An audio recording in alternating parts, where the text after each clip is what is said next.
Hi, everybody. It's Denise with Divine Soul Astrology, and welcome in. Today, I am discussing the Sagittarius Full Moon. It happens on May 31st, 2026. It's at 1:45 a.m. Pacific Daylight Time. So please check for your time in the world. It could be wherever you're at. It may be, much later in the evening. But the day of the full moon is very important. Although the lunar cycle itself can last for 2 weeks, right? It can. And then the other thing is full moons can last for much longer. They just can, all right? So let's go ahead, and this is going to be for Aries, Sun, Moon, and Rising. And Aries, I have you on the ascendant right here. And this is going to be a super moon or it's a blue moon because it happens once in a blue moon, once in a while. That was, it's the expression, right? So we had a full moon on May 1st, and that's why they're calling this is kind of you don't usually have full moons, two in 1 month. You usually have a new moon and a full moon, right?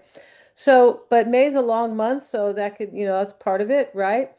And so let's talk about it. So basically the full moon it's a learning cycle because it is between Gemini and Sagittarius. The sun is in Gemini. The full moon is always the opposition of the sun and the moon.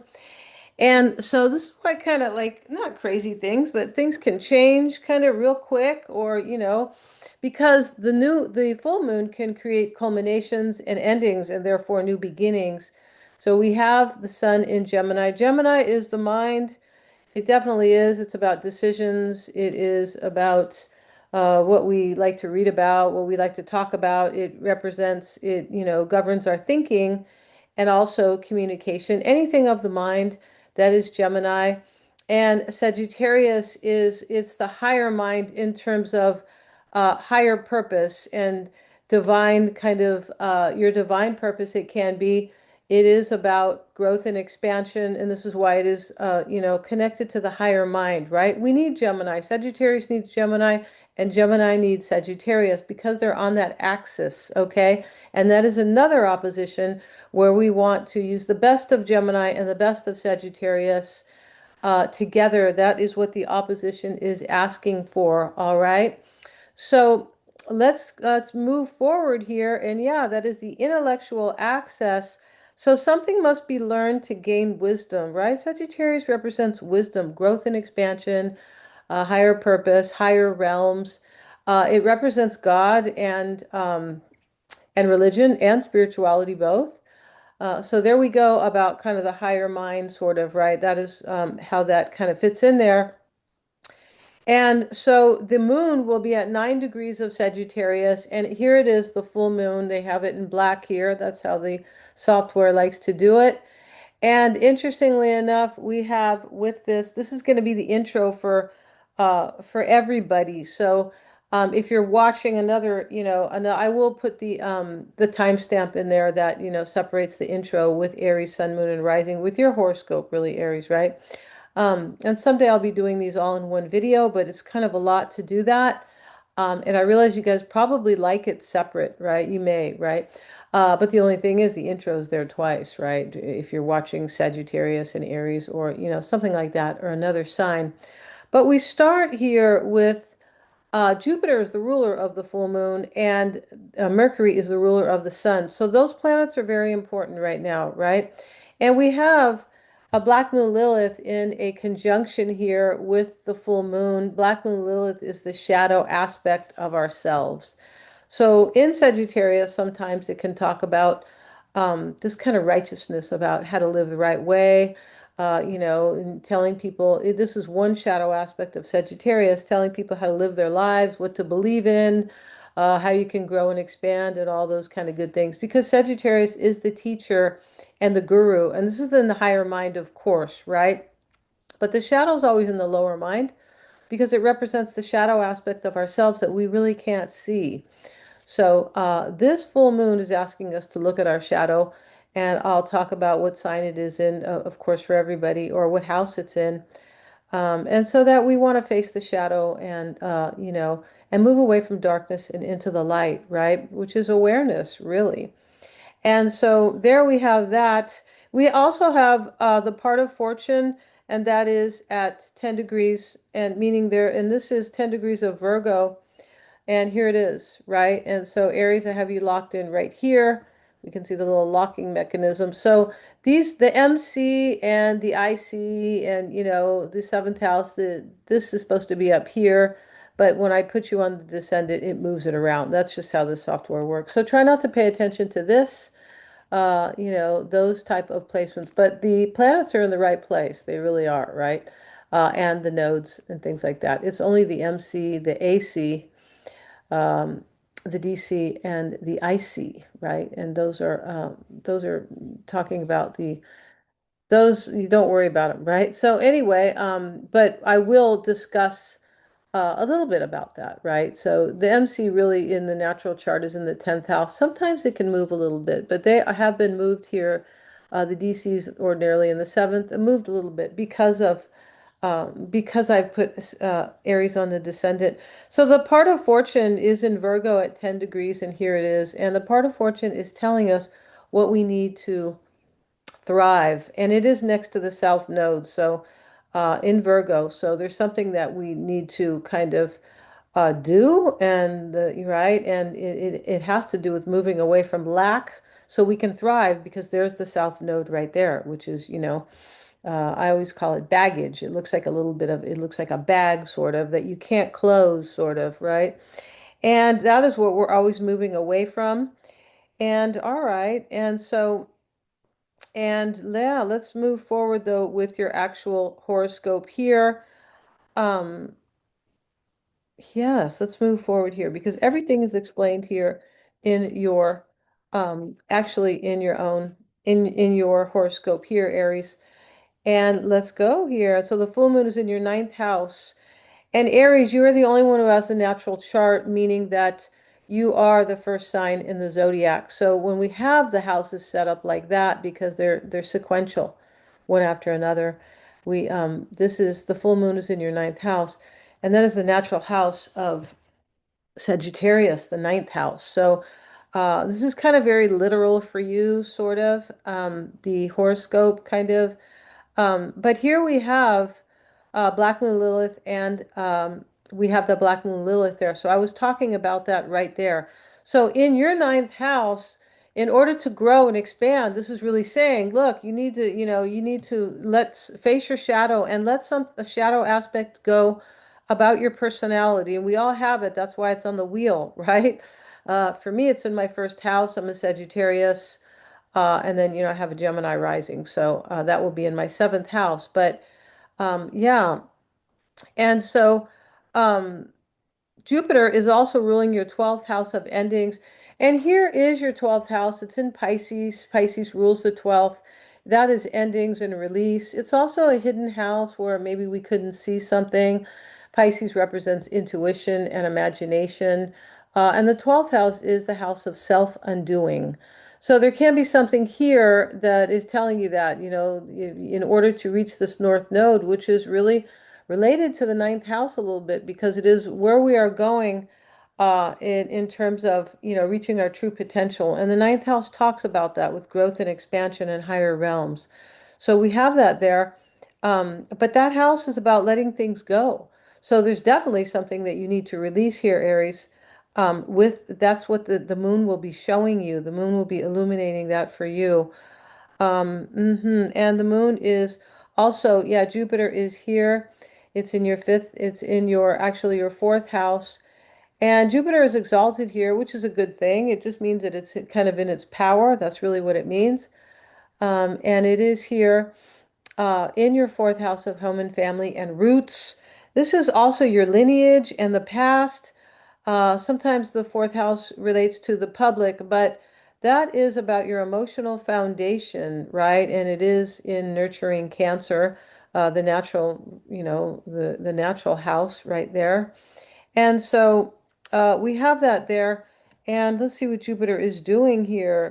And Jupiter's in this angular house, Aries, which is very important. This is the life house, right? All out of all the houses is the fourth, the first, the fourth, the seventh, and the 10th rather. These are angular houses, right? And these angular houses, the 12th house is, I believe, also, yeah, is included here with these houses. Or maybe it's not, I forgot. But don't quote me here. It's not the end of the world. No, it's not.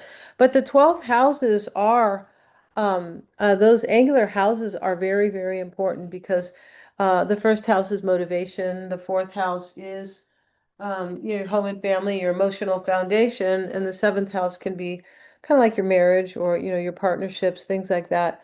And the 10th is your career. So these are really important, those angular houses. All right. Yeah, the 12th house is not, it's a cadent house. And the 12th house is about kind of reflection. It is. So in transition. So here we have Jupiter in your fourth house, and it's making a sextile. It's not doing anything in this chart really, except that actually it's making a square here. And let me look at my notes here. That way we are not kind of getting off track here. But let's talk about the moon before we talk about Jupiter. All right. The moon is making several trines to your first house of self. And so here is the moon and making those trines. Here we can see what the moon is doing, right? We see the squares but this moon here, the trine is something flow. It's flowy. It makes things easier because they're both it's a fire trine and fire signs. And we have that, those trines. And there's something here very personal, Aries, or motivating you, right? Because this is to your first house of self, and you are a sign that rules motivation as well. So we have the moon doing that from your house of growth and expansion and wisdom.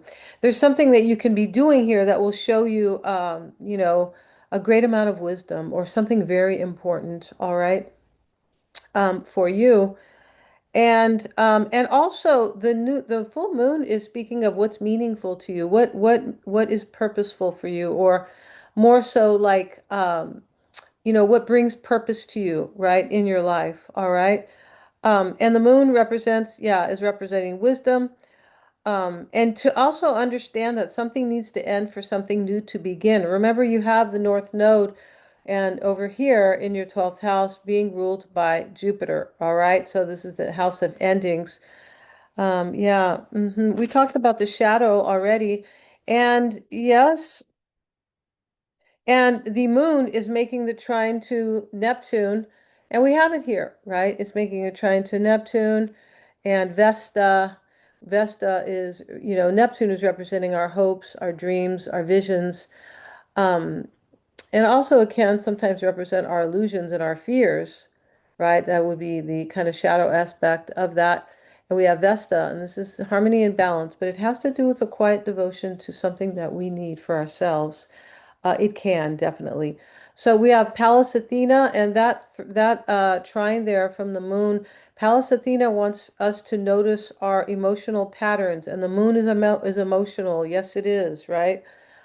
So, when we notice our emotional patterns about ourselves, Aries, it's in your own sign, we can have more strategy or we can solve problems. We can live better with this awareness, right? That's why Pallas Athena is also associated with wisdom. We also have it to Saturn, and Saturn is, about your resilience. It can be about what you commit to, especially here with this Vesta. And Saturn is about structure. It is resilience and seriousness there, right? Giving form to something. So we have that there with those trines.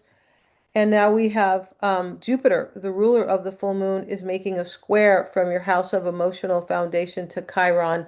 So I kind of, Chiron is still in your house, is still in your first house. And Chiron is the wound that we always carry, that all of us have, right, or have had, because Chiron talks about, healing it, reflecting and understanding in a very intuitive way that perhaps this isn't my wound to carry, or why should I continue to carry this, right? Because the wound can be where we sacrifice ourselves in our lives. So I know this to be true because I've seen plenty of charts, and yeah, and so, but with Chiron in the first house, it's moving, Aries. You're probably thinking, oh, that's good. Let it move into Taurus, right? and leave me alone, right? But Chiron can bring a lot of wisdom and great healing, right? And that is the idea. It is to overcome that. And that's maybe why people are sometimes calling it the key. It does look like a little key there, right? So Jupiter is making that square, and the square is just an adjustment that you need to make, Aries, in order to like make something better, that adjustment. So it's really kind of pushing you to let something go and get like heal some type of vulnerability or a wound, personal wound. Maybe you have a very personal sign. Aries is a personal sign. It means the self. And so, yeah, and it's telling you that there can be an opportunity. Jupiter is associated with opportunities. It is. But that Jupiter from your fourth house of emotional foundation, it's asking you to kind of overcome something, right? And maybe that will be easier when Chiron leaves because it's at 29 degrees. It's at the anaretic degree, which says, it can say something needs to be done before I move, before Chiron moves into Taurus, which is very soon. I think it's within the next month. But the point about that is that when Chiron moves in there, I will likely have a video on that. But when Chiron moves in there, then it will be in your second house, which is, another kind of situation. But um, yeah, then that can help you really overcome something, all right? And that's what the square is calling for. It's putting a little bit of pressure there, for sure it is. Yeah, and it can be about a personal insecurity because this fourth house is about this is your house, your emotional foundation, your emotional security, your home, your roots, your lineage. There could be something, honestly, from a past life. That's a possibility, right? Um, it is, if you really kind of, if you believe in that, right? And um, astrology talks about that and supports that. It sure does. All right. So, and that is also in, in a hidden house. The fourth house is a hidden house. So it can be really showing you right now. The full moon can illuminate so many things that have been hidden from us. Yeah, they can. All right. So it also, the moon represents the fourth house, which is a hidden house. It sure is. All right.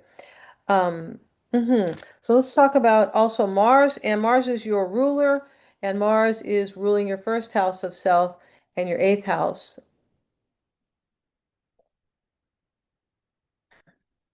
of transformation. Your eighth house is the house of seeing beneath the veil, understanding deep psychological issues and themes and, in your life. And it's also about shared assets, the money that you share with other people. It can be a partner, business or romantic. It can be taxes, inheritance, lots of eighth house stuff, really. It can be kind of 401k. That's also, other people's money, right? That's what that's about. So that house is also about crises and taboo and secrets, intimate relationships as well. Any type of intimate relationships, not only romantic, but that house, it's a difficult house. It's a hidden house, and it is also a psychic house, or, where we can really trust our intuition. And there we have Mars, and Mars is there. So Mars is ruling your first house, and Mars is in your second house of well-being. And so, Mars is ruling this Chiron here because it is in Aries, right? And, Mars is the ruler of Aries. So this Mars here, your natal Mars in your second house of material comfort, this is also well-being and self-worth. Yeah, it is. So Mars is there, and Mars is actually in detriment there. Um, and so that means it doesn't feel so comfortable, or it may not be as powerful because it's in the feminine sign. It's in the sign ruled by Venus, and Mars and Venus are they're detrimental to each other. They really are. So, but that's okay because I feel like what it is saying here with this Mars, and we have the full moon making an inconjunct. Is this going to, no, it's a trine. I beg your pardon. No, it's an inconjunct. I beg your pardon here because it's to an earth sign from the full moon in Sagittarius. So this is kind of, awkward already. And this inconjunct is simply asking you to make some type of an adjustment. And since Mars is, being ruled here by Venus, Now we look to Venus for you, and Venus is your seventh house of relationships or how you create harmony and balance with others. So there can be something going on there. And that's your house of business and clients, like one-on-one. That's what Libra is. It's your house of legal matters or fairness. So maybe there is something going on there for you, um, Aries. Yeah. And Mercury, let's talk about Mercury. It is the ruler of the sun, right? Because the sun is in Mercury ruled Gemini. And so that is ruling your third house. So the sun there is this for you is, as I was saying, it is on the intellectual axis. I said that in the intro, but basically this is the same for you because you have the natural chart. This is the learning access or the intellectual access, right? Um, and so this Gemini is kind of about your thinking, and this is about wisdom up here in Sagittarius. So, we can say it is kind of to teach us to think wisely. It can be about that, right? In order to help us grow and expand. It is about our philosophy, this axis, because the full moon is in Sagittarius, philosophical Sagittarius, right? It can be about education, of course, but the sun is being ruled by Mercury. Mercury's in its own sign, it's in domicile. That means it kind of lives there, right? Um, and so it's in its own sign, and and that is your house of ideas, decisions, communication, plans and goals, anything of thinking and, the cerebral. It also has to do with your siblings and, the immediate environment, which can be neighbors, or the local environment. It is whatever is familiar to you. It is, and anything can be familiar. If you watch the same show every night, that is what is familiar to you. All right. So, I feel like the full moon is asking us also to kind of reach up, and kind of reach for that wisdom and also encouraging us to grow and expand, right?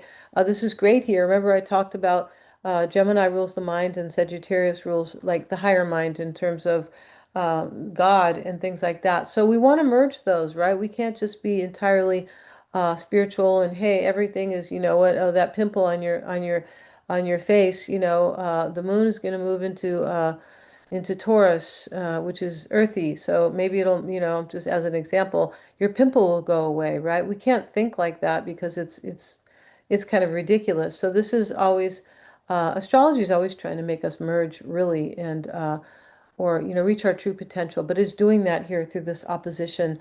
So Mercury is ruling this house. It's also about your siblings. And that has to do with the familiar, right? Your siblings are familiar. It rules early childhood, the third house, and short distance travel. Yeah. So maybe you are doing a lot of that with the sun here. It is May here in the United States, so it's a good month to travel. It sure is. But Mercury is also ruling your sixth house of daily work. And this is your house of your routines, your obligations, your daily habits, your patterns, but also work and health. So there can be something there. We see the full moon making the square to the part of fortune and the south node, Aries. And so that south node is where we're moving away from. It can be attributed to, rather, to, our lineage, our roots, or what has happened in the past that we no longer need to focus on because it can be limiting. So it can be wounds, and it can be anything that is lacking, really. But it's not helping us grow, and it is not helping us get to the North Node, which is kind of like the North Star. I always call that when I'm doing the horoscopes, right? Everybody always wanted to go to the North Star. Everybody in history who was having a hard time, right? Yeah. And so here we have also the part of fortune in your sixth house. So there's something about your daily routines or your work that you need to kind of move away from or maybe make new habits because this part of fortune is how you thrive. And it's in that sixth house that I was just speaking about. So by you letting something go is helping, right? Is helping you to kind of thrive here. Yeah. And it is Virgo. It's kind of Virgo related, right? But it's in your sixth house. Virgo is practical and grounded, right? And that's what Virgo wants. It's a very discerning sign. And so, yeah, that's what Mercury is doing.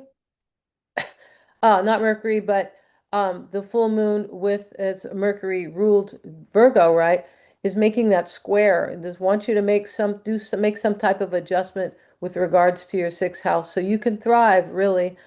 Um, yeah, and so yes, we also have Pluto in your 11th house, and Pluto is a transformation and change.